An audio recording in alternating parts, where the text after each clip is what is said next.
What's good, YouTube? Cardfight King here, Aqua Life Baby. You already know how it is over here. So I wanted to kind of do a sort of a deep dive into Valeos, because I don't think I really did it. I talked about what I wanted him to do, and he kind of fits the bill of what I want him to do. But I feel like Valios is a little bit of an overbalanced card for where we're currently at, nearing the end of the V series. Um, so really, I just wanted to just kind of just talk with you guys about him, go through his skill, the build, and and things like that. Again, and I watched my boy Commander Jaime's fight against Top Deck Heroes on both of their channels. Utilizing Valios. Afterwards, I've done my own play testing, my own theory crafting, deck building, and things like that. So and I'm just gonna really speak from the results that I have personally had, and what I've seen from other people playing with, him as like really the feature card in the deck. So going over his skill, he does have the power lock. Counterblast 1, Soul Blast 1, reduced by 5k, and if your opponent's at grade 3, lock the power there. Trigger effects do not increase the power. They will rather, only him and a Guardian's Shield can increase the power of the card. So it just locks the power. You're saying you can't sack me with triggers and pretty much end my turn. That's, obviously that's a great thing. It's kind of what I wanted for a Counterblast Soul Blast. So again, if it's a Soul Blasting card, we got Coral, we got Narissa, we got Soul. Easy peasy, lemon squeezy right there.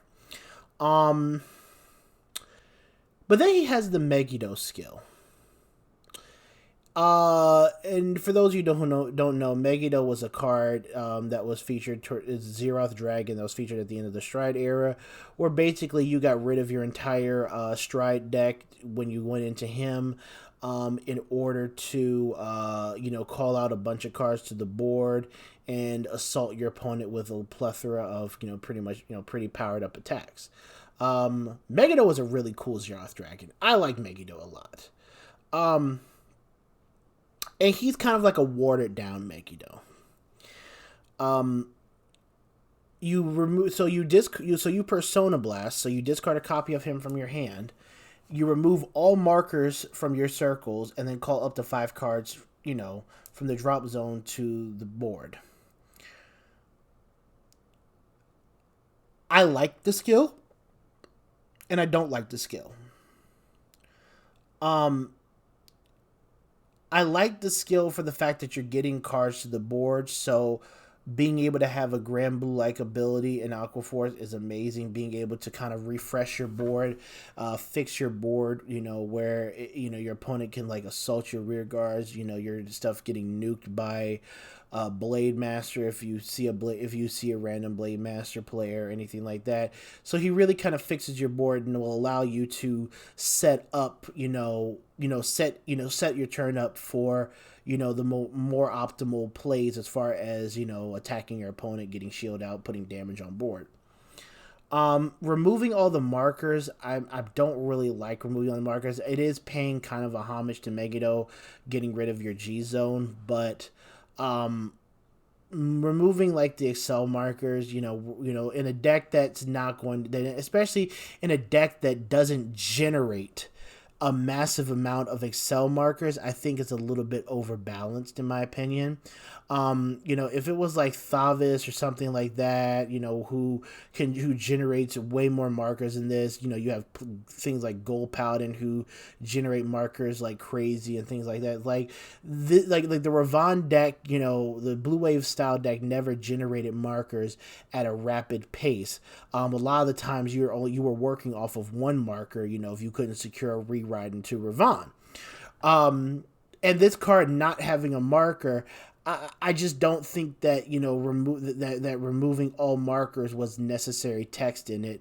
Even if it is to call the 5 cards again, considering the power levels that have been left unchecked or not checked hard enough of a lot of other decks currently existing in the V series format. But calling 5 cards, is cool. And then he has the free Will Assault ability to exchange any 2 cards at the end of the battle that one of your cards attacks. So you can kind of like, do your turns, plan ahead, make sure, you got like a Coral Assault behind your Vanguard. You can swap that with something, stuff like that. Going into back to the top, his power lock ability. One thing that I just on paper it sounds really nice. It sounds very powerful, but in application and in testing, my issue in a way is what kind of shield quality are you getting out of your opponent for locking his power? First and foremost, you're locking you're only locking the power if they're at grade 3. So if they're at grade 2, it's whatever. They're at 4K. Ravon hits a lot harder, in that respect. Your hand as well. It really, and he's also going to be determined upon what your opening hand is. He does not have an Excel gift, so you're going to miss out on getting another rearguard circle and a draw. That draw may or may not save you, but it's just another body that you can use for, for the turn, whatever. But the 5K shield is interesting because when I was watching Jaime fight against Philip from Top Deck Hero, it's a situation where your opponent has a lot of damage to give, and all of your swings are swinging for 9K, 14K. Coral Assault will swing for 24K, Valeos for 12. And in this deck really isn't looking at you really wanting to boost any of your cards. It's pretty much saying, hey, how many attacks can I get off in a turn? Right now. And because with the build you're playing Dulcia, you're playing a lot of the other blue wave cards. You have the grade 2 that exchanges positions for Soul Blast and whatnot. So you're really kind of getting off a lot of attacks, but your opponent can pretty much plan out how many attacks you're going to be able to bring out, and how to guard for them. Oh, I got to intercept here, intercept there, 5K block here, 10K block there, 15K block here, maybe a 20K here and there, or I can take I can take this big attack, that attack, and then I can just do use minimal shield to block everything else. Valeo's not giving any, and a lot of our units not getting any power or the ability to scale during the game. Really kind of makes this, power locking thing not as impactful in actual application than it would. Because again, you're not getting out higher card quality or shield value from your opponent's hand. You're getting intercepts and minimal shield value, and then they can save like the bigger ones for later in the game, depending on what what plays you're making. But I do like it. It feels this skill feels and Valeos himself really feels like a mid-range card. With this ability, going first, locking power is okay. Is not great. I still rather ride Ravon going first, and really trying to assault my opponent's hand and damage, with Gallius and Ravon being at 27, things like that. And even if they hit a trigger, is definitely not as impactful as it, with just the amount of attacks and the certain power levels that you're going to reach with a Ravon turn. When your opponent's at 5 damage, Valeos really isn't that good either, because you're not really worried about your opponent hitting a damage trigger and then kind of shutting off a lot of what your turn is. Your opponent is like, okay, you have this many attacks out. I don't need to use a lot of high quality. I don't have to use a lot of high quality shield or make a lot of too many sacrifices, in order to block this. I can kind of just, take, I can just take it easy, and it'll be a little bit easier to block. Where Valeos really fits is mid game. I think when your opponent's at between 2 to 4 damage, really, really, I really want to say around 3 damage is kind of like the sweet spot, because your opponent's going to know they have maybe 1 or 2 damage they can give, and then they have to really start blocking everything else out. And then the power, and that power lock means that, they can chance to trigger all they want, but unless it's like a heal trigger to heal off a damage or a draw trigger to add an additional card to their hand, them hitting a trigger doesn't matter because their power is not going to increase. So, as a mid-range card, I think it's better, but you really rather see Ravon, to start off the game and really to close out the game. Riding this guy going first, may not be as detrimental because then you can follow up with a Ravon that's going to be swinging with a crit, and then maybe you can go into him later on and do whatever. But he's just really an awkward card, and I think he may end up just fitting better with Tetra Drive than anything else when he comes out. We don't know his skill.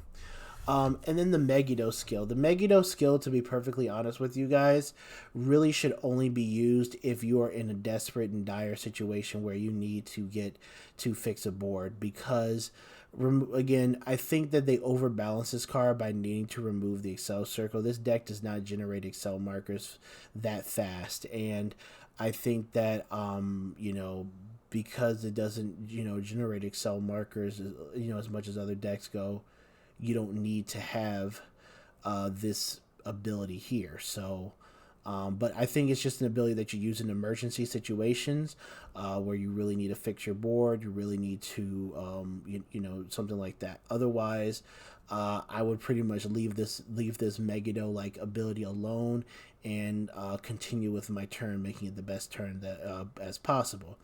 And then, obviously the Wheel Assault ability, I think, is very strong. A free Wheel Assault for your cards attacking means that, it'll just give you access to a lot different attacks. Like, you can go swing with the 9K, use the ability to Soul Blast, push something up, swing again, swing Vanguard,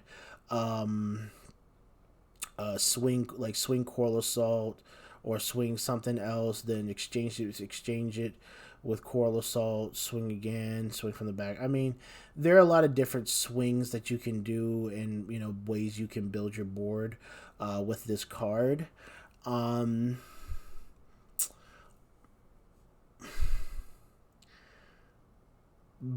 I really feel like he should have given everybody some extra power just to force out a higher quality of shield from your opponent's hand.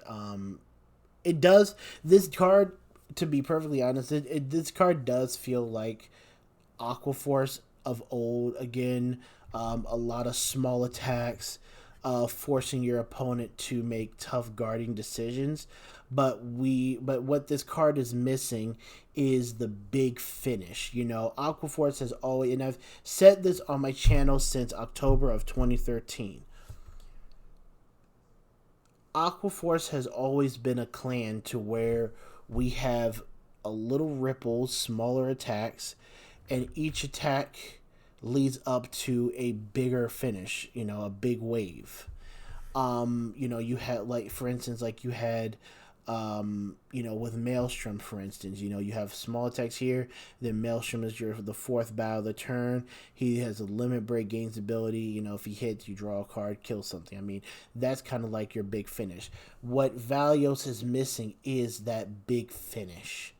And I think that's where that's where Aquaforce, again, is another area that we're lacking, is that we just don't have that this guy does not present this deck with that big finish. Your big finish in Ravon is Ravon himself swinging with having a grade 3 in Soul and being able to swing with an extra crit, hoping your opponent can hit and challenging how much they're going to guard for. So again, all in all, I think Valeos is a cool, very interesting card.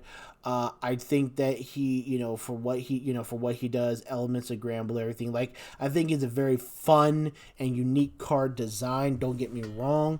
I do love this card as far, from a design standpoint, but just analyzing it from a competitive perspective, recognizing what else is currently in the meta right now.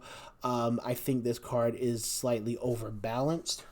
and could have one thing could have been taken off in exchange for something, for something else. I think that he didn't need to remove your gifts, though you're paying homage to Megiddo, just because we don't generate a lot of circles. And I think that if he were able to give our unit some type of power to force out a higher quality of shields with the mini attacks that we're going to be getting over the course of the turn, I think that that would have been a lot more beneficial for this card. But overall, not horrible, not great, kind of in the middle, decent. Yeah, that's my analysis of it. I hope you guys enjoyed the video. Like, comment, subscribe, and we're gonna start running a lot more content on the channel. I got Digimon videos coming up. We're gonna do some Aqua Force play testing when area updates and whatnot. So definitely stay tuned. But this is Cardfight King, Aqua Life Baby. You already know what it is, and we're out.